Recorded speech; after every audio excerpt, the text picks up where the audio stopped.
সভায় যে এলডিসি গ্র্যাজুয়েশনের যিনি এক্সপার্ট কমিটির প্রধান ডক্টর আনিসুজ্জামান চৌধুরী, উনি আমাদের special assistant on finance ministry, উনি এটার উপর একটা পেপার প্রেজেন্ট করেন এবং এটা নিয়ে 2 ঘন্টার একটা আমি বলবো যে খুবই ইন্টেন্সিভ একটা ডিসকাশন হয়। ওইখানে অনেকগুলো মিনিস্টার ছিলেন, অ্যাটলিস্ট 7-8 জন অ্যাডভাইজার ছিলেন। এই সংক্রান্ত যতগুলো মিনিস্ট্রি ছিল তাদের সেক্রেটারি মহোদয় ছিলেন, সিনিয়র সেক্রেটারি ছিলেন। তারপরে লুৎফে সিদ্দিকী আমাদের special envoy on economic affairs উনি ছিলেন, আশিক চৌধুরী বিডার এক্সিকিউটিভ চেয়ারম্যান উনি ছিলেন। অ্যাডভাইজারদের মধ্যে ডক্টর সালেউদ্দিন ছিলেন, বশির উদ্দিন ছিলেন, শেখ বশির উদ্দিন ছিলেন, ডক্টর ওয়াহিদুদ্দিন মাহমুদ ছিলেন, সৈয়দা রিজওয়ানা হাসান ছিলেন, আদিলুর রহমান খান ছিলেন, বাংলাদেশ ব্যাংকের governor education adviser CR Abrar ছিলেন, বাংলাদেশ ব্যাংকের গভর্নর আহসান এইচ মনসুর ছিলেন। তো এই খুবই আমি বলবো যে একটা প্রাণবন্ত ডিসকাশন হয়, সেখানে অনেকগুলো ডিসিশন এসছে এবং আমরা এলডিসি গ্র্যাজুয়েশন আমরা কিভাবে উত্তরণ হব এবং সেই ব্যাপারে প্রস্তুতিগুলো কি নেওয়া হবে এই পুরো জিনিসটার উপরে এখন আলোকপাত করবেন ডক্টর আনিসুজ্জামান চৌধুরী। আমি ওনাকে মাইক হ্যান্ড ওভার করছি। থ্যাংক ইউ, ধন্যবাদ শফিকুল এবং আপনারা যারা এসেছেন আপনাদের সব ধন্যবাদ। অ্যাকচুয়ালি শফিকুল বলেন উত্তরণ বলতে মনে হয় যেন একটা আমরা প্লেনে বসে আছি, প্লেনটা উঠছে, তাই অ্যাকচুয়ালি এই এলডিসি গ্র্যাজুয়েশনটা অনেকটা সেরকম। আমরা 2018 সালে আমরা এই যে উত্তরণের যে কতগুলি ক্রাইটেরিয়া আছে ইউনাইটেড নেশনসের, সেই ক্রাইটেরিয়াগুলো আমরা মিট করেছিলাম। তো এক্স্যাক্টলি একটা প্লেন যখন উড়ে যায় আমরা 2018 সালে আমাদেরকে কন্ট্রোল টাওয়ারকে বললো যে তোমরা সব স্যাটিসফাই করেছো, তোমরা এখন রানওয়েতে ছুটতে থাকো। তখন আমাদের যত রকম প্রিকশন নেওয়া দরকার সে নেওয়া হয়। তারপরে 2021 সালে আবার তারা পর্যালোচনা করেছে। পর্যালোচনা করার পর তখন আমাদেরকে বললো জাস্ট লাইক ইমাজিন একটা আমরা প্লেনে বসে আছি, আমরা উত্তরণ করতে যাচ্ছি। তো সেখানে তখন আমরা বললো যে এখন তুমি টেক অফ পজিশনে চলে যাও, কারণ আমরা এই সমস্ত ক্রাইটেরিয়াগুলি ফুলফিল করেছি, 2 বার ওরা চেক করে। তা আমরা অ্যাকচুয়ালি এখন উড্ডয়ন মোডে আছি। এটা অনেকে বুঝতে পারে না যে আমরা হবে কি হবে না, এখানে হবে কি হবে না এটার আর স্কোপ নেই। কারণ আমরা 2021 সালে আমাদেরকে বললো যে তোমরা কন্ট্রোল টাওয়ার হচ্ছে ইভেন্ট, তোমরা এখন সব স্যাটিসফাই করে যে এখন তুমি টেক অফ মোডে চলে যাও। তা আমরা টেক অফ পেয়ে আপনি জানেন যখন উঠতে থাকে এটা ক্রুজ হাইট পর্যন্ত উঠতে কিন্তু সময় লাগে। সেটার জন্য নর্মালি 3 বছরের সময় দেওয়া হয়। এই সমস্ত সুযোগে 3 বছর, এই যে স্বল্প উন্নত দেশ হিসেবে যে সমস্ত সুযোগ আমরা পাওয়ার কথা 3 বছর থাকে। তার মানে 2024 সালে যদি কোভিড না হতো তাহলে আমরা 2024 সালে কিন্তু আমরা ক্রুজ হাইটে চলে যেতাম। কিন্তু কোভিড হওয়াতে আমাদের কন্ট্রোল টাওয়ার থেকে আমাদেরকে 2 বছর এক্সট্রা দেওয়া হয়েছে বলে আমরা 2026 এসেছি। আমরা কিন্তু মাটিতে নাই, এই কথাটা আপনারা খেয়াল রাখবেন যে আমরা উত্তরণ করবো কি করবো না, এই there is no other options now, এটা খেয়াল রাখবেন।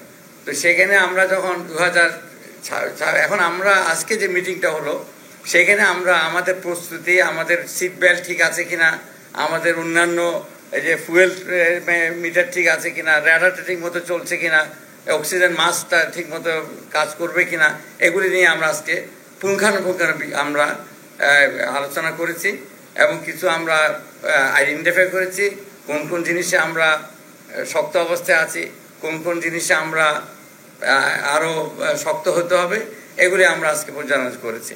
এবং পর্যালোচনা করে আমরা মোটামুটি স্যাটিসফাইড যে আমাদের প্লেন চলবে এবং আমরা ক্রাশ হওয়ার সম্ভাবনা আমাদের তেমন নাই।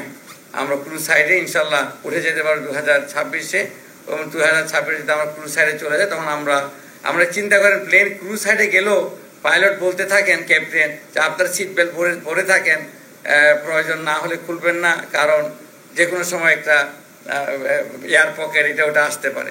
এই জন্য আমরা প্রিকশনারি মেজার নিতে হয়, সেফটি নেট। সেখানে আমরা যে আমাদের যে এমপ্লয়মেন্টের উপর যে চাপ আসতে পারে তারপরে আমাদের প্রাইভেট সেক্টরের উপর চাপ আসতে পারে, যে সমস্ত কোন কোন জায়গায় আমাদের প্রিকশন নেওয়া দরকার সেগুলো নিয়েও আমরা আলোচনা করেছি। আমরা যে আমাদের যে নীতিমালা, সেই নীতিমালার মধ্যে আমরা যেটা করব সেটা যেন আমাদের সব প্রকার দুর্যোগ, সম্ভাব্য দুর্যোগ যেগুলো হতে পারে সেগুলো আমরা লিস্টেড করেছি, আমরা সেইভাবে প্রিপারেশন থাকবো ইনশাল্লাহ। তো সেইটাই, এবং আমরা একটা উচ্চ পর্যায়ে কমিটি হচ্ছে, সেই কমিটি সার্বক্ষণিকভাবে এটাকে মনিটর করবে, সার্বক্ষণিক মনিটর, এবং এটা ডেডিকেটেড ওয়েতে থাকবে। এদের আর কোনো কাজ নাই, এদের কাজ হচ্ছে চারিদিকে শুধু নজর রাখা, কোন দিক থেকে কোনো এয়ার পকেট আসছে কিনা, কোনো দিক থেকে কোনো ঝড় বৃষ্টি আসছে কিনা, আমাদের ইয়ের মধ্যে টার্বুলেন্স আসছে কিনা। তা আমরা এটার জন্য সদা প্রস্তুত থাকার জন্য আমাদের মাননীয় প্রধান উপদেষ্টা উনি আমাদেরকে বলে দিয়েছেন ওনার সিদ্ধান্ত যে, এবং উনি আমাদেরকে সাপোর্ট দেবেন সেটাতে। আমরা প্রয়োজন হলে এই যে আমরা যে একটা পর্যবেক্ষক এবং আমরা রাখবো, সেখানে আমরা শুধু সব সরকারি লোক হবে না, আমরা বিভিন্ন এক্সপার্ট, যারা আন্তর্জাতিক খ্যাতিসম্পন্ন এক্সপার্টদেরকে আনবো সেখানে। আমরা প্রাইভেট সেক্টর থেকে সেখানে লোক নিব। প্রয়োজনে আমরা ওয়াইডার যে স্টেক হোল্ডার আছে সমাজের, যারা যারা ক্ষতিগ্রস্ত হওয়ার সম্ভাবনা থাকতে পারে, এরকম আমরা সবাই কাছে আমরা সাথে নিয়েই এই যাত্রা আমরা করব। এবং আমাদের মনে রাখতে হবে, আমাদের থেকে অনেক দুর্বল দেশ কিন্তু বেরিয়ে গেছে, আমাদের থেকে অনেক দুর্বল দেশ। অ্যাজ রিসেন্টলি অ্যাজ আমাদের ভুটান, আমাদের পার্শ্ববর্তী দেশ, সে বেরিয়ে গেছে।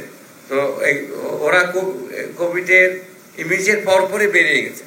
তো ওরা যদি পারে, আমরা পারবো না কেন? এই জিনিসটা আমাদের সেই কনফিডেন্সটা থাকতে হবে।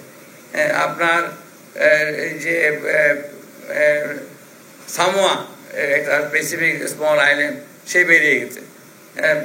হ্যাঁ, ইকুয়েটোরিয়াল গিনি তো অনেক দূরে, হতো দেশ থেকে চিনানো মুশকিল হবে। সেটা হচ্ছে আফ্রিকাতে ছোট্ট একটা দেশ, তারাও বেরিয়ে গেছে। তো এখন আমরা যদি বের না হই, বের না হওয়া তো এই প্রশ্নে আসে না। এটা আসলে ইজ এ রং কনসেপ্ট যে আমরা বের হতে চাই না। আমরা অলরেডি, আমি এই উত্তরণ, আমি আপনাকে একটা প্লেনের টেক অফের এক্সাম্পল দিয়ে বললাম। আমাদের ওই ফিরে আসা মাঝপথে গিয়ে যে আমরা অ্যাভয়েড করবো যে না, আমাদের এনাফ ফুয়েল নাই, কিংবা একটা আমাদের ইঞ্জিন একটা সত্যি নষ্ট হয়ে গেছে, আমরা এগুলো আজকে চেক করেছি। আমরা কনফিডেন্স যে আমাদের এনাফ ফুয়েল আছে, আমাদের ইঞ্জিনের অবস্থা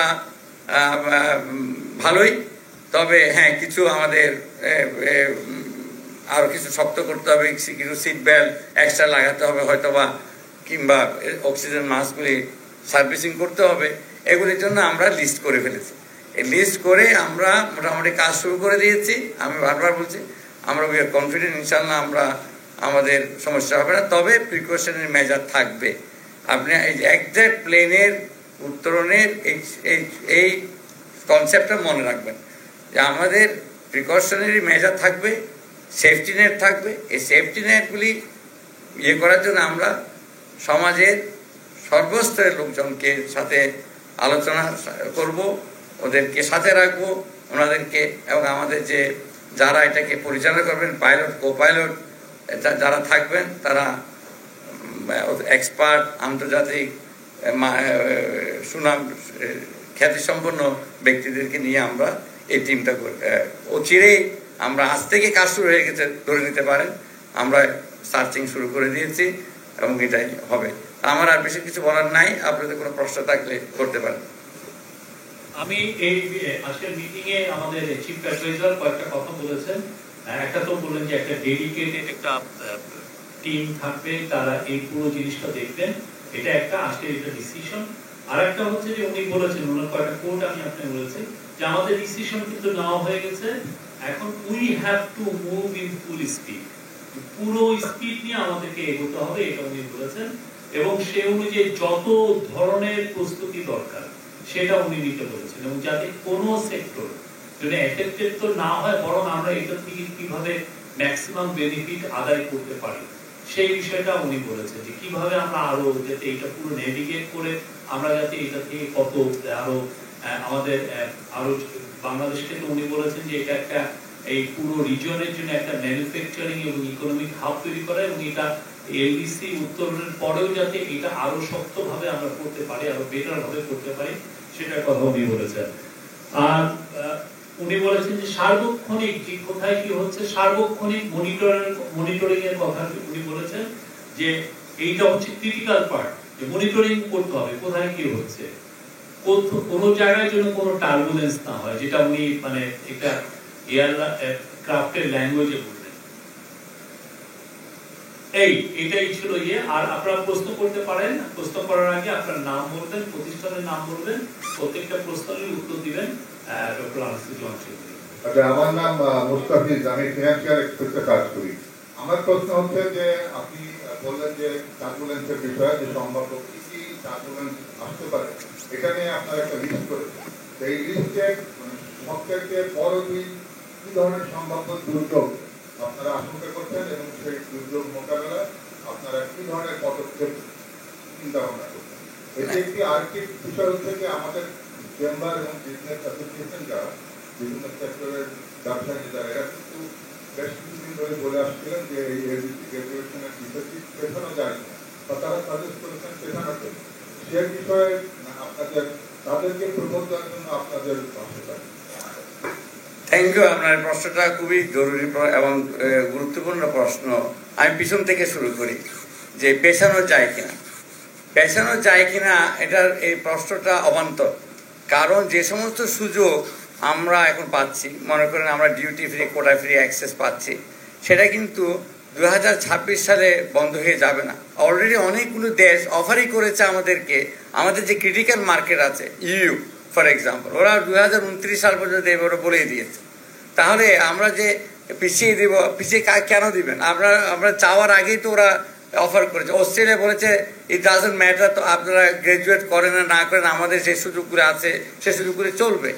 তারা আপনারা ইউকে বলেছে একই কথা। আপনার যে ইনভেস্টমেন্ট ফোরামে যে ইউকের যে ট্রেড রিপ্রেজেন্টেটিভ আসলেন, উনি ওপেনলি ঘোষণা দিলেন ওখানেই যে আমরা এলডিসি আপনারা আছেন কি নাই, রিগার্ডলেস আমাদের এই সুযোগগুলি চলবে। এই রিসেন্টলি আমাদের উপদেষ্টা মহোদয় চায়নায় গেলেন, চায়নাও বললেন যে আমরা দিতে থাকবো। তাহলে যে জায়গাটাতে আমাদের ব্যবসায়ী বন্ধুরা চিন্তিত, এটা কিন্তু অলরেডি ওভারকাম হয়ে গেছে আমি মনে করি, তাই না? এই যে বললাম পারসেপশনের অভাব, এটা হচ্ছে একটা বুঝার প্রবলেম। আর যে কোন কোন জায়গায় আপনি বলেছেন যে আমরা একটা জায়গায়, এটা এত ডিটেলে আমার যাওয়া সম্ভব নয়, এটা ছোট পরিসরে যে জিনিসটা আসতে পারে, যেটা আমাদের যে নিজস্ব যে ক্যাপাসিটি আছে কতগুলি জায়গায়, ইনস্টিটিউশনাল কিছু আমাদের দুর্বলতা আছে। যেমন ধরুন আমাদের যে মিনিস্ট্রি অফ ট্রেডের কোনো আলাদা ট্রেডের কোনো এজেন্সি নাই, তা আমরা অলরেডি স্টেপ নিয়েছি। ডেডিকেটেড একটা সেল থাকবে, যেখানে ওরা শুধু ট্রেডের বিষয়ে ওরা কাজ করবে। ওরা ওখানে ওই আপনার আজকে এখানে কাজ করলো, কালকে ওখানে কাজ করলো, ট্রান্সফার হয়ে গেল, ওইরকম না। আমরা শক্ত একটা ট্রেড নেগোসিয়েটিং বডি আমরা রেডি করবো। তো অতএব আমরা যেখানে সন্দেহটা করেছি প্রথমে, সেখানে আমরা অলরেডি কাজ শুরু করে দিয়েছি। আমি শাওন বলছিলাম এখানে। আমার একটা প্রশ্ন, সেটা হচ্ছে যে গ্রাজুয়েশনের পর আমরা যে সফট লোন গুলো পাই, সেগুলো তো বন্ধ হয়ে যাবে। 0.75% যে আমরা সুদে পাই, বিশেষ করে ওয়ার্ল্ড ব্যাংকের আইডা বন্ধ হয়ে যাবে, পরবর্তী ধাপে আমাদের দিতে হবে। তো আমাদের এই ঋণের সুদের খরচ যদি বেড়ে যায়, এমনিতে আমরা বড় সুদের মধ্যেই আছি, চাপে আছি, তো সেটা আপনারা কিভাবে মোকাবেলার জন্য কি পদক্ষেপ চিন্তা করেন? ধন্যবাদ। এই প্রশ্ন খুবই অত্যন্ত গুরুত্বপূর্ণ প্রশ্ন। এই যে এইডের কথা যেটা বলছেন, আসলে আমাদের aid is not a very big issue. আমরা শুনেন, এইড, আমি এইডের উপর অনেক কাজ করেছি। আমরা এইডটা এটা আমাদের করণীয় হ্যাং আপ ডিপেন্ডেন্স। আমাদের এই যে আপনার জিডিপি থেকে এইডের যে রেশিও, এটা কমানোই আমরা কমিয়ে এনেছি। এটা খুবই অল্প, এবং আমরা এই কনসেশনাল এইড না পেলেও আমাদের খুব একটা অসুবিধা হবে না। আমাদের এই একইভাবে আমরা ওই এইড ডিপেন্ডেন্সি, আপনার ব্যাপারটা হয়েছে কি, এটা ভেরি ইন্টারেস্টিং। বাংলাদেশের একজন প্রখ্যাত অর্থনীতিবিদ, রিসেন্টলি উনি মারা গেছেন, ডক্টর আনিসুর রহমান। mid-60s উনি একটা পেপার করেছেন, যুগান্তরকারী পেপার। এইটা আসলে আমরা অলস হয়ে যাই। এইটা কেন? আমরা তো সহজ মানি পাওয়া যাচ্ছে, নিজেদের ডোমেস্টিক রিসোর্স আমরা মোবিলাইজ করি না। যেই পিরিয়ডে গত সরকারের পিরিয়ডে যে এইড ডিপেন্ডেন্সি বেড়েছে 2010 সাল থেকে, সেই 2010 সাল থেকে আমাদের ট্যাক্স টু জিডিপি রেশিও 10% থেকে এসে এখন 6% নেমেছে। আপনার ব্যাপারটা দেখেন, OECD estimate about 6 point something. তো এটা তাও 2000। আমরা সেই জন্য আমাদের ডোমেস্টিক রিসোর্স মোবিলাইজেশনের জন্য আমরা স্টেপ নিয়েছি। এনবিআর এর সংস্কার হচ্ছে এবং আমাদের নানা রকম পলিসির সংস্কার হয়েছে। আমরা ওই জায়গায় খুবই জোর দিচ্ছি। আমাদের ডোমেস্টিক রিসোর্স আমাদের নিজের পায়ে দাঁড়াতে হবে। আমাদের যথেষ্ট শক্তি আছে। আমরা মিডল ইনকাম কান্ট্রিতে যাচ্ছি, সেখানে হয়ে গেছে অলরেডি মিডল ইনকাম। আমাদের ট্যাক্স টু জিডিপি রেশিও তো কম থাকবে কেন? এটা তো আমরা ভিয়েতনামের ট্যাক্স টু জিডিপি রেশিও 19%, ভুটানের tax two GDP ratio about 13 to 11%, কম্বোডিয়ার ট্যাক্স টু জিডিপি রেশিও ওরাও তো এলটিসি আমাদের চেয়ে বেশি 15%, তাই না? আর এইখানে আমরা এখনো 7% থাকবো, এটা তো হয় না। তা আমাদের যদি ট্যাক্স টু জিডিপি রেশিও আমরা বাড়াতে পারি, আমাদের এর প্রয়োজনীয় হবে না। Thank you. আমি আবুল কাশেম, আমি বিজনেস স্ট্যান্ডার্ড পরিচিতির কাজ করি। আমি স্যার দুটো বিষয় বলবো স্যার, যে আমরা এখন 34টা দেশে শুল্কমুক্ত সুবিধা পাই এলডিসি হিসেবে। আমাদের ইউরোপীয় ইউনিয়ন, কানাডা, ইউকে, অস্ট্রেলিয়া এবং চায়না আরো এক্সটেন্ড করবে 3 বছর, চায়না 2 বছর বলেছে স্যার। তো বাকি বাজারগুলোতে আমাদের এক্সপোর্ট যাতে ক্ষতিগ্রস্ত না হয়, এর মধ্যে যেগুলি মেজর বাজার জাপান, ইন্ডিয়ার সাথে আমাদের একটা এফটিএর উদ্যোগ ছিল গত সরকারের সময়, এবং আমরা জানি যে এখন জাপানের একটা নেগোসিয়েশন পর্যায়ে রয়েছে। কিন্তু ইন্ডিয়ার বিষয়ে আমরা কোনো অগ্রগতি জানতে পারছি না। ইন্ডিয়ার সাথে যে একটা সেপা সাইন হওয়ার কথা ছিল, একটা উদ্যোগ ছিল, এই বিষয়ে কোনো উদ্যোগ আছে কিনা এটা একটু জানতে চাবো। আর একটা জিনিস হচ্ছে, আমরা তো আসলে নেট ফুড ইম্পোর্টিং কান্ট্রি, আমরা খাদ্য যে পরিমাণ রপ্তানি করি তার চেয়ে আমদানি করি বেশি, কিন্তু আমরা WTO থেকে এই স্বীকৃতিটা এখন পাইনি। ফলে গ্রাজুয়েশনের পরে আমরা আমাদের এগ্রিকালচার সেক্টরে আমরা সাবসিডি দিতে পারবো না।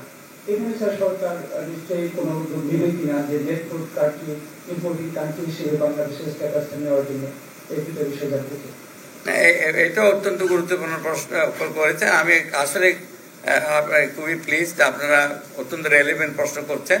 আমাদের আলোচনা চলছে, এগুলি আমাদের ইটস অনগোয়িং এফার্ট। এবং এফটিএ নেগোসিয়েশন কিন্তু খুব সহজে হয় না। এটা বছরের পর বছর এফটিএ নেগোসিয়েশন চলে।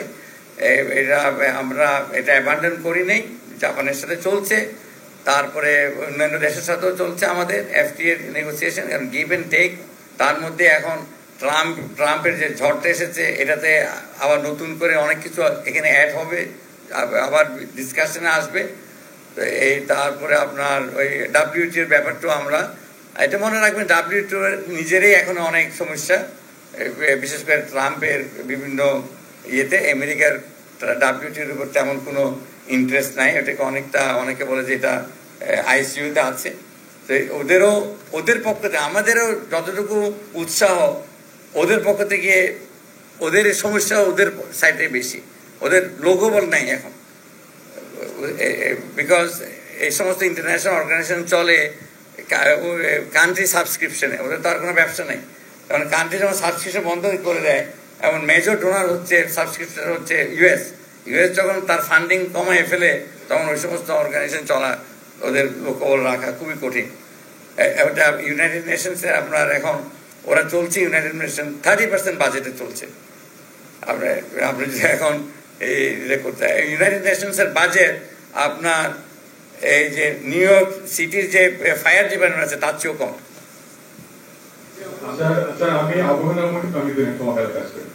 আপনি ঠিকই বলেছেন, আমাদের সবকিছুটা আমাদের রেডি হয়েছে, কিন্তু আমাদের বড় থ্রেটটা হচ্ছে রপ্তানিতে। তখন আমরা হয়তো দিতে পারবো না যখন আমরা গ্রাজুয়েট করবো। এবং আপনি নির্দিষ্ট করে বলেছেন মাত্র ইউ জোট এবং জাপান, অস্ট্রেলিয়া এই পর্যন্ত আমাদেরকে অ্যাক্সেস করছে, তারা আমাদেরকে কন্টিনিউ করবে আপনার গ্রাজুয়েশন 3 বছর পর। তো এইসব বিবেচনা করেই বিশ্ব ব্যাংক এবং সর্বশেষ ERD বলেছে আমাদের কমপক্ষে $10 বিলিয়ন আমরা রপ্তানি হারাবো। এটা আমরা কিভাবে রিকভার করি, কেউ খুশি? আচ্ছা, ওই যে না ERD বলে নাই সেটা। ইআরডি বলে নাই, সেটা আপনার বিভিন্ন যে রিসার্চ অর্গানাইজেশন আছে তার মধ্যে আমার নাম বলার দরকার নেই। তো এই রিসার্চ অর্গানাইজেশন থেকে বিভিন্ন প্রকার যা সিমুলেশন স্টাডি করেছে, সিমুলেশন স্টাডিতে অনেক কিছু ধরে নেওয়া হয়, আদার থিংস রিমেনিং কনস্ট্যান্ট। আমাদের আদার থিংস কনস্ট্যান্ট থাকছে না। আপনি যদি এই যে ওরা এই যে এস্টিমেটটা দিয়েছে সেটা যদি এই সমস্ত যে সমস্ত কান্ট্রি বলেছে আমরা আরো 3 বছর দেব, ওইটা যদি না দেয়, ফর এক্সাম্পল তা আমরা যদি এফটিএ না পাই, সুযোগ না পাই, তাহলে এটা স্যাটিরাস পেরিবাস অ্যাসাম্পশন নিয়েই কিন্তু এগুলো করা হয়। কিন্তু আনফর্চুনেটলি ওই হেডলাইনে আসে ওই বল পার্ক ফিগারটা, স্বাভাবিক, এটা আমি এটা কোনো দোষের কাজ দেখছি না। কিন্তু যে কোনো মডেলিং কিছু জিনিসকে ওরা কনস্ট্যান্ট ধরে নেয়, এইটার কারণে ওইটা হয়েছে। আমরা মনে করি না আমাদের আমি যে কথা বললাম, যে জিনিসটা একটা পারসেপশনের প্রবলেম, বুঝার প্রবলেম, আমরা সেই জন্য এগুলি আজকে পরিচালনা করেছি কিভাবে আমরা এগুলিকে এই যে টার্বুলেন্সটাকে আমরা ওভারকাম করতে পারি। আমরা বলছি না যে এটা টার্বুলেন্স হবে না, তবে আমরা এই টার্বুলেন্সকে যতটুকু আমরা পারি as much as possible smooth করতে পারি আমাদের উড্ডয়নটা। আমাদের এই যে ইভেন আমরা যখন ক্রুজ সাইডে যাব, মনে করবেন না যে কোনো ক্রাইসিস হবে না। আমেরিকাতে ক্রাইসিস হয়েছে, ওদের ইকোনমি কয়েকবার ক্রাইসিস হয়েছে, হয় নাই? আপনার শুধু স্বল্পোন্নত দেশেই যে ক্রাইসিস হয় তা না, অ্যাকচুয়ালি মোর ক্রাইসিস হয় ডেভেলপ কান্ট্রিতে দেন এখানে। আমরা ওদের ওই ছাপটাটা আমাদের সহ্য করতে হয়। স্যার, আমার নাম মনিরুজ্জামান উজ্জ্বল, আমি জাগরণের থেকে বলছি। আমার দুটো ছোট্ট প্রশ্ন, প্রভাব পড়বে বলে আপনি মনে করেন কিনা, বিশেষ করে আমাদের পোশাক খাত কতটুকু প্রস্তুত, একটা প্রশ্ন। আরেকটা হচ্ছে জিএসপি প্লাস সুবিধা পেতে হলে যেসব মানবাধিকার ও পরিবেশ বিষয়ক শর্ত রয়েছে, সেগুলোর ক্ষেত্রে বাংলাদেশের অগ্রগতি কত? এই খুবই গুরুত্বপূর্ণ প্রশ্ন করেছেন। আমরা মনে করি না যে গার্মেন্ট সেক্টরে খুব বেশি ছাপটা আসবে। এটা আমি প্রথমে বললাম, যেহেতু সুযোগগুলি থাকবে আরও কিছুদিন। আর যে জিএসপি প্লাসের যে প্রশ্নটা বললেন 32টা কনভেনশন, আমরা আজকে কিন্তু এই বিষয়ে গুরুত্বপূর্ণ আলোচনা হয়েছে। আমাদের প্রধান উপদেষ্টা একেবারে সুনির্দিষ্ট উনি ইনস্ট্রাকশন দিয়েছেন যে আমরা যেন এগুলিতে দ্রুত গতিতে অ্যাক্সেলারেটেড রেটে এগুলিতে আমরা কাজ করি এবং আমরা এই ইস্যুগুলিকে আমরা অ্যাড্রেস করি। তো এটা আপনি সত্যি মানে কারো প্রশ্নই করেছেন, আইডেন্টিফাই করেছেন প্রবলেমটা, সেটা আমরাও আইডেন্টিফাই করেছি এবং মাননীয় প্রধান উপদেষ্টা এটার উপরে অত্যন্ত সজাগ দৃষ্টি দিয়েছেন এবং উনি আমাদেরকে স্পেসিফিক ইনস্ট্রাকশন দিয়েছেন এগুলিতে যেন আমরা আপনার যে আমরা যে এই যে সংস্কার কমিশনগুলি হয়েছে বিভিন্ন এগুলি আমাদেরকে হেল্প করবে। সংস্কার কমিশন যে আমরা যখন রিপোর্টগুলি ওদের রিকমেন্ডেশনগুলি আমরা যদি ইয়ে করি, আমাদের লেবারের উপর সংস্কার হয়েছে, গণতান্ত্রিক এগুলি এক পার্ট অফ দিস ডেমোক্রেটাইজেশন আরেকটা ইস্যু। এগুলিতে আমরা কাজ করছি এবং এগুলিতে আমরা এগিয়ে আছি। Thank you. আমি প্লিজ একজন নারী সাংবাদিকের প্রশ্ন নিই, তারপর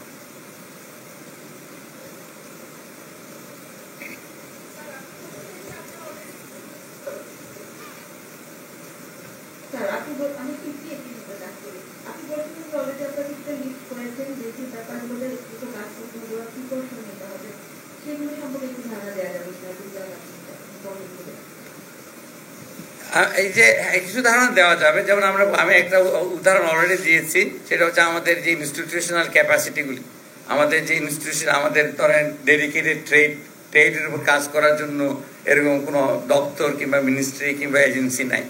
এটা একটা আমি অলরেডি বলেছি। আমাদের ট্রেড নেগোসিয়েশন করার জন্য যে ধরনের দক্ষ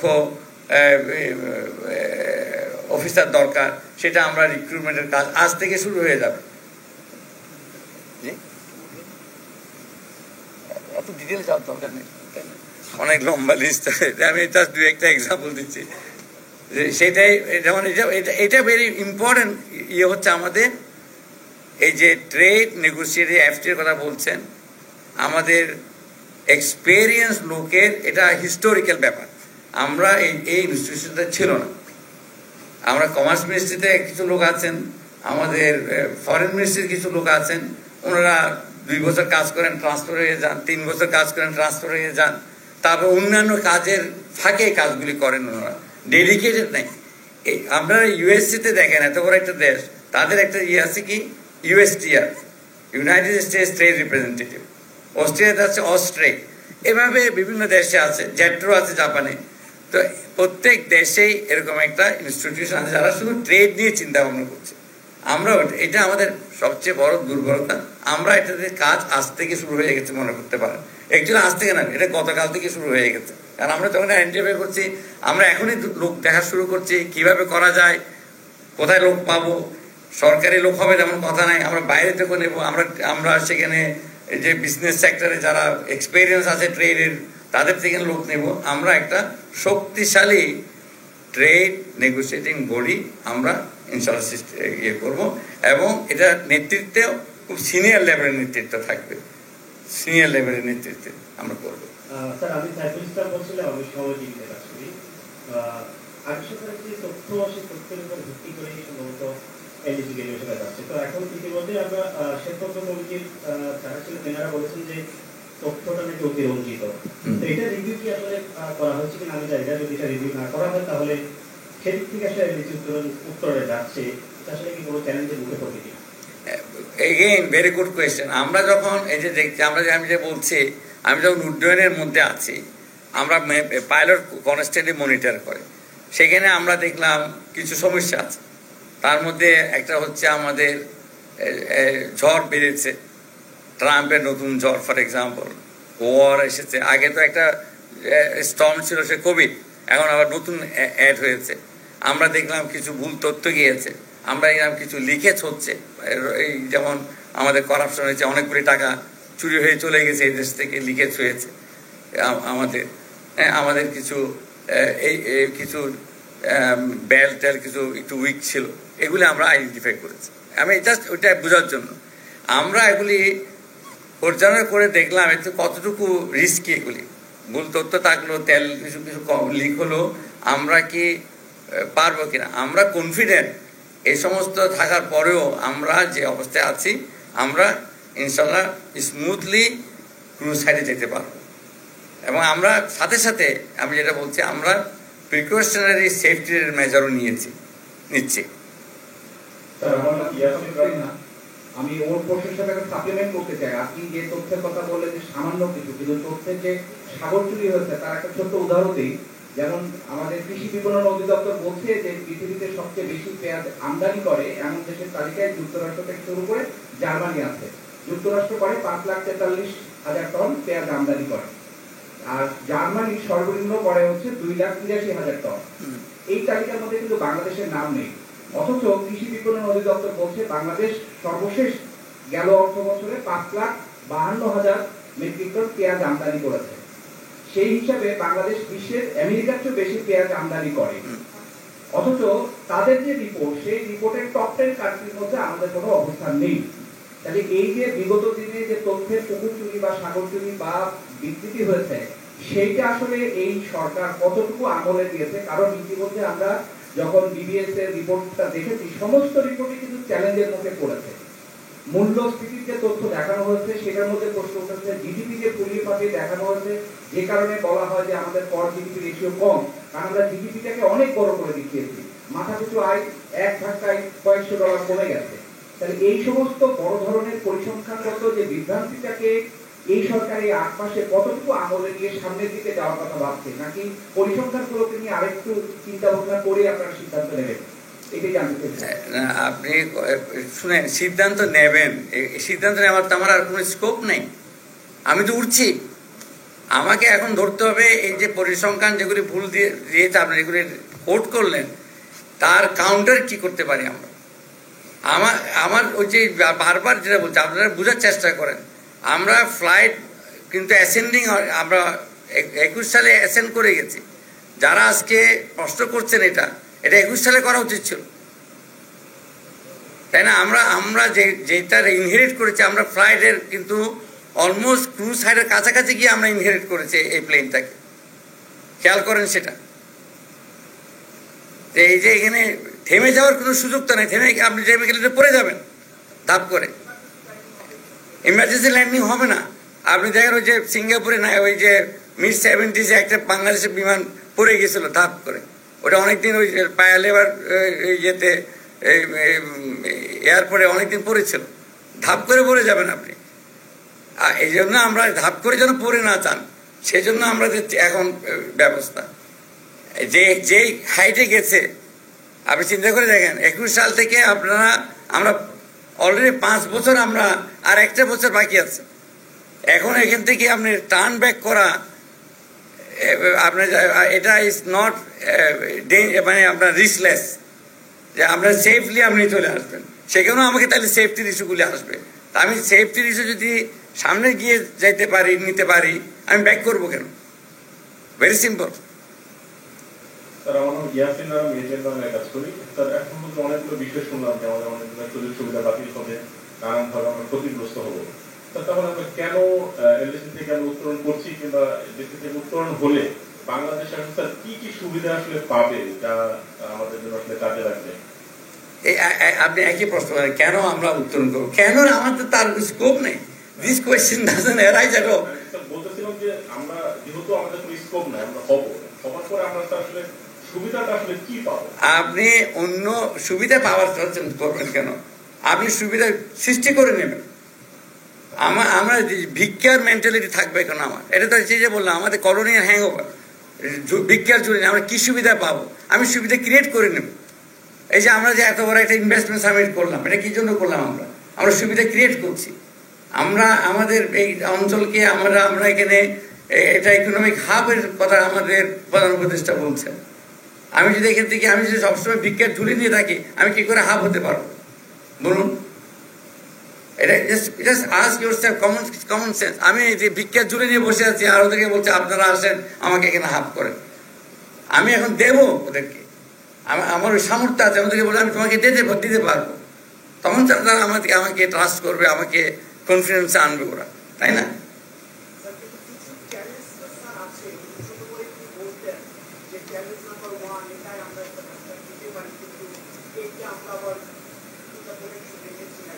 না, চ্যালেঞ্জগুলি তো আপনার এই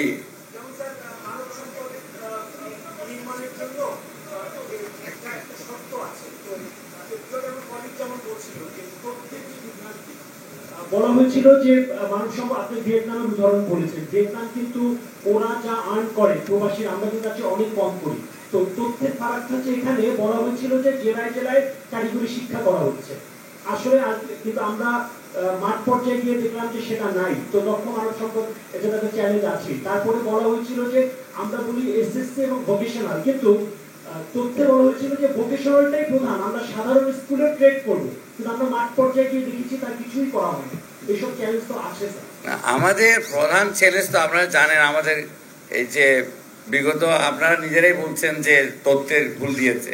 আমাদের প্রধান চ্যালেঞ্জ হচ্ছে গভর্নেন্স। এটা আমাকে বলে দিতে হবে না। আমরা যেভাবে করাপশন করি, এইগুলির পিছনে তো আমরা এখন এই সরকার সংস্কারগুলি করছে, আপনারা নিজেরাই দেখছেন। গভর্নেন্স ইমপ্রুভ করার জন্য চেষ্টা চলছে। আমাদের প্রধান সমস্যা হচ্ছে গভর্নেন্স। এই গভর্নেন্স আমাদের বিজনেস কস্ট বেড়ে গেছে। এই যে আমাদের এই যে কাস্টমস ক্লিয়ারেন্স, মনে করেন আমরা সেখানে ওয়ান উইন্ডো করছি, সিঙ্গেল উইন্ডো করছি। আমরা সেরকম ওয়ান স্টপ, এই যে ইনভেস্টমেন্টের জায়গায় এক জায়গায় আসে সব ক্লিয়ার হবে। আমরা লাইসেন্সিং টাইম কমাই নিয়ে আসছি, আমার সিগনিফিকেন্টলি কমে আসছে।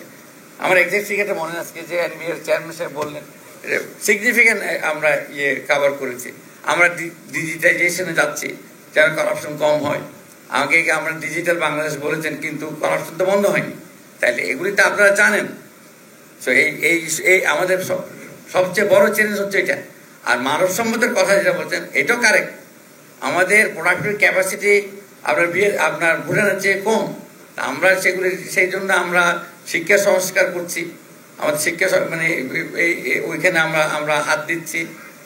তারপরে আপনি বলেছেন যে কারিগরি শিক্ষা, আগের এগুলো হয়নি, না হওয়ার পরেও ওরা বলেছে হয়েছে। আমি আপনাকে এখানে যখন বললেন, কিছু মনে করবেন না, আবার বলবেন যে মৌলবাদী। সূরা ইমরানের মনে হয় 177 কি 178 180 or 177 একটা আয়াত আছে, বলে যে কিছু লোকের কথা আল্লাহ বলেছেন যারা যা ঘটিয়েছে মানে এটা একটা খারাপ সেন্সে বলে দেয়, সেটাতে তারা আনন্দ করে, আর যারা এটা করে নাই, করা উচিত ছিল, সেটাতে তারা প্রশংসা পেতে চায়। আল্লাহ তাআলা তাদের জন্য ভীষণ শাস্তির ব্যবস্থা রেখেছেন, বুঝতে পেরেছেন? তো এইটাই হয়েছে, শাস্তি এখন কে পাবে দেখা যায়। স্যার, আমি এসএম রাশিদুল ইসলাম বিএসএস থেকে বলছিলাম। স্যার, আপনি শুরুতে বলছিলেন যে এলডিসি গ্র্যাজুয়েশনের আমাদের যে সম্ভাব্য ঝুঁকিগুলো, চ্যালেঞ্জগুলো আপনারা চিহ্নিত করেছেন, পাশাপাশি শক্তির জায়গাগুলো কোথায় সেটাও চিহ্নিত করেছেন। চ্যালেঞ্জের কথা তো আপনি বলবেন, যদি শক্তিগুলো কি কি এটা যদি একটা বলতেন। আরেকটি স্যার, আপনি বলছিলেন যে শক্তিশালী ট্রেড নেগোসিয়েটিং বডি করা হবে, কার নেতৃত্বে, মানে এটার প্রধান হিসাবে কে কাজ করবেন? সেটার প্রধান হিসেবে কে কাজ করবেন এটা তো আমরা এখন ডিটারমিন করিনি যে XYZ কে করবেন। আমরা এটা সার্চ কমিটি শুরু হয়ে গেছে। আমরা ট্যালেন্টেড লোক, সেটা সরকারের মধ্যে হতে পারে, বাইরে থেকে হতে পারে, বিদেশ থেকে আমাদের ডায়াসপোরা কমিউনিটির প্রচুর লোক আছেন। আমরা এগুলো আইডেন্টিফিকেশন করার জন্য অ্যাকচুয়ালি প্রধান উপদেষ্টা সাহেব মহোদয় আমাকে প্রেজেন্টেশনের পরে আমরা রুমে নিয়ে গিয়ে বলবো, আমাকে ইনস্ট্রাকশন দিতে, তুমি আজকে থেকে এটা কাজ করো, কোথায় কি আছে আইডেন্টিফাই করা শুরু করো। আপনি ব্যাপারটা সিরিয়াসনেস দেখেন, উনি কীভাবে এটা সিরিয়াসনেস নিয়েছেন এই প্রশ্নটা। আজ উনি আমাকে বললেন যে তুমি কালক্ষেপণ না করে আজ থেকেই কোথায় কে আছে তোমার জানা মতে এই লিস্ট আমার কাছে নিয়ে আসো। তো এটা থিওরিটিক্যালি হয়তো কোনো একজন ব্যক্তি এটা, কিন্তু ওনার সার্বক্ষণিক নজর এখানে থাকবে, তাই তো বলেছেন, সার্বক্ষণিক নজর ওনার থাকবে। তো সেই জন্য আপনারা কনফিডেন্স থাকেন, ভরসা রাখেন। আমার মনে হয় আমরা স্বাভাবিকভাবেই আমরা একটু নার্ভাস হয়েছি আর সবাই, কিন্তু এই নার্ভাসনেসটা বুঝার সমস্যার জন্য আমি মনে করি। আমি আপনাকে এদেরকে আরেকটা কথা বলি, আজকে যারা বলছেন যে আমরা তৈরি না আমাদের কি হবে তাই বললাম, তৈরি নাই যারা বলছেন তাদেরকে আপনারা প্রশ্ন করেন 2018 সালে যখন সিগন্যালটা পেলেন আপনি তৈরি হননি কেন? সেটা তো এই সরকার ছিল না, সে সময় ছিল কি? যারা বলছে তৈরি হয়নি, 2018 সালে যখন আপনি সিগন্যাল পেলেন, যখন কন্ট্রোল টাওয়ার থেকে বললো যে তুমি গেট ছেড়ে যাও, তখন তো আমরা আনন্দ করেছি, আমরা বলেছি দরকার বারবার, তাই না? তো এখন যাবেন কোথায়? আমরা আর 2টা কোশ্চেন নিব। হ্যাঁ, অন্য প্রশ্ন না, এই প্রশ্ন এটা শেষ হওয়ার পরে যদি নেই আমরা। হ্যাঁ, এলডিসির আর প্রশ্ন নাই মনে হয়। আচ্ছা, উনি করুক, আপনি তো 2টা করছেন।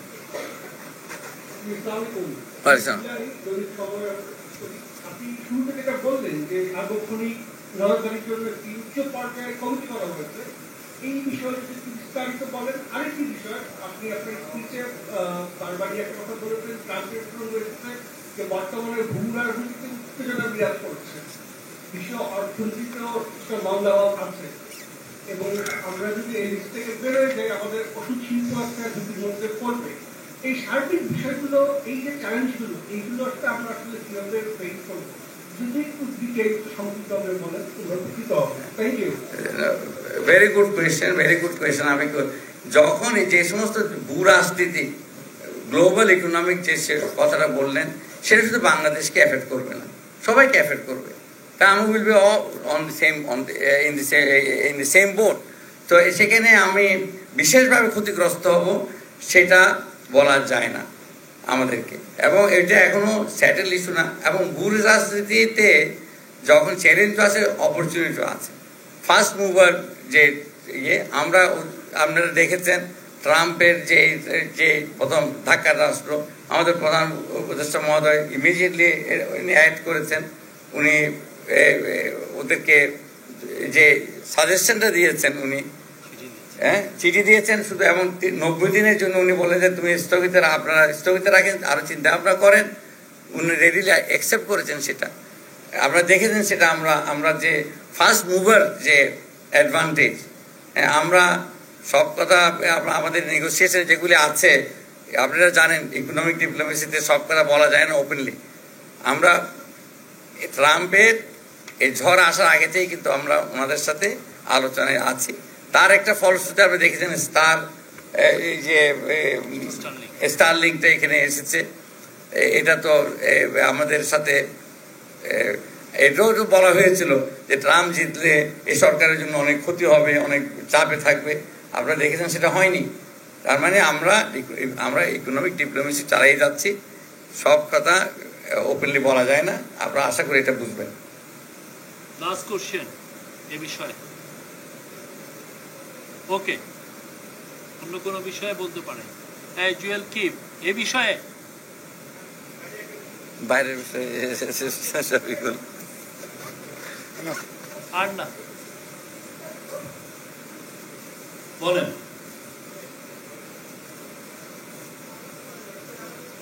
আপনাদের সাংবাদিক বন্ধুদের কাছে একটাই অনুরোধ, আপনারা পজিটিভলি জিনিসটাকে দেখার চেষ্টা করেন এবং এই যে আইডিয়া যে আমরা না গ্রাজুয়েট না করে পারি কিনা, এইটা একেবারে ভুল ধারণা। আমি এই যে এক্সাম্পলটা এই জন্য দিলাম যে আমরা তো টেক অফের আমরা তো অলরেডি উড্ডয়নের মধ্যে আছি। তো এখানে আমাদের এখানে আমাদের ওইটার ফেরার আমাদের পথ নাই। আমরা বরং ওটাকে কি করে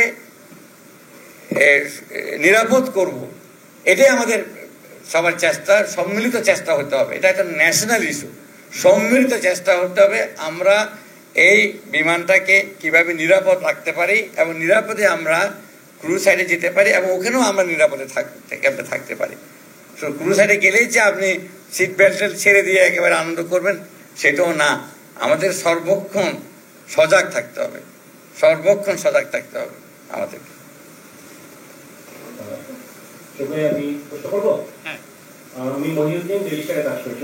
একটা বিষয় সেটা হচ্ছে যে বেশ কয়েকদিন ধরে, স্পেশালি গত 16 ডিসেম্বরের পর থেকে চিফ অ্যাডভাইজার মহোদয় বারবার করে বলছেন যে কম সংস্কার হলে ডিসেম্বর ইলেকশন হবে, সরি আর বেশি সংস্কার হলে জুনে ইলেকশন হবে, জুনের মধ্যে, ডিসেম্বর থেকে জুনের মধ্যে। তো প্রায় এরপর 6 মাস চলে গেল। আমি একটু জানতে চাচ্ছিলাম এই কম সংস্কার এবং বেশি সংস্কারের এইটার প্যারামিটারটা কি? আপনারা মানে কিভাবে আসলে ঠিক করবেন কোনটা কম সংস্কার কোনটা বেশি সংস্কার?